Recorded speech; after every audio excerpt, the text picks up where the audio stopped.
بسم اللہ الرحمن الرحیم۔ السلام علیکم۔ آقا کریم صلی اللہ علیہ وسلم ایک مرتبہ نماز کے لیے تشریف لائے تو ایک جماعت کو دیکھا کہ وہ کھلکھلا کر ہنس رہی تھی اور ہنسی کی وجہ سے دانت کھل رہے تھے۔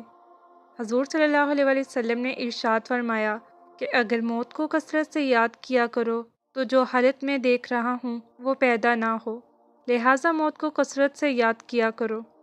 قبر پر کوئی دن ایسا نہیں گزرتا جس میں وہ یہ آواز نہ دیتی ہو کہ میں بیگانگی کا گھر ہوں، تنہائی کا گھر ہوں، مٹی کا گھر ہوں، کیڑوں کا گھر ہوں۔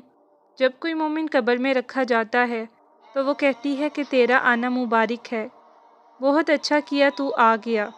جتنے آدمی زمین پر چلتے تھے تو ان سب میں مجھے زیادہ پسند تھا، آج جب تو میرے پاس آیا ہے تو میرے بہترین سلوک کو دیکھے گا۔ اس کے بعد وہ قبر جہاں تک مردے کی نظر پہنچ سکے وہاں تک وسیع ہو جاتی ہے اور ایک دروازہ اس میں جنت کا کھل جاتا ہے جس سے وہاں کی ہوا اور خوشبوئیں اس کو پہنچتی رہتی ہیں۔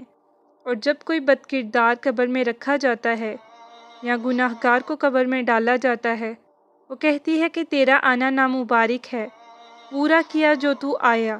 زمین پر جتنے آدمی چلتے تھے ان سب میں تجھ ہی سے مجھے زیادہ نفرت تھی، آج جب تو میرے حوالے ہوا ہے تو میرے برتاؤ کو بھی دیکھ لے گا۔ اس کے بعد اس طرح سے اس کو دباتی ہے کہ پسلیاں آپس میں ایک دوسرے میں گھس جاتی ہیں اور 70 اژدہے اس پر ایسے مسلط ہو جاتے ہیں کہ اگر ایک بھی زمین پر پھنکار مارے تو اس کے اثر سے زمین پر گھاس تک باقی نہ رہے، وہ اس کو قیامت تک ڈستے رہتے ہیں۔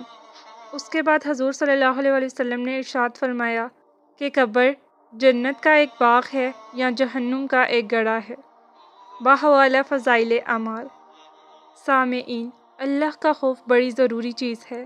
یہی وجہ ہے کہ حضور صلی اللہ علیہ وسلم اکثر گہری سوچ میں رہتے تھے اور موت کا یاد کرنا اس کے لیے مفید ہے کہ ہم قبر کے عذاب سے بچیں۔ اس لیے آپ صلی اللہ علیہ وسلم نے یہ طریقہ بتایا کہ کبھی کبھی موت کو یاد کرتے رہنا بہت ہی ضروری اور مفید ہے۔ اللہ ہم سب کو قبر کے عذاب سے محفوظ رکھے۔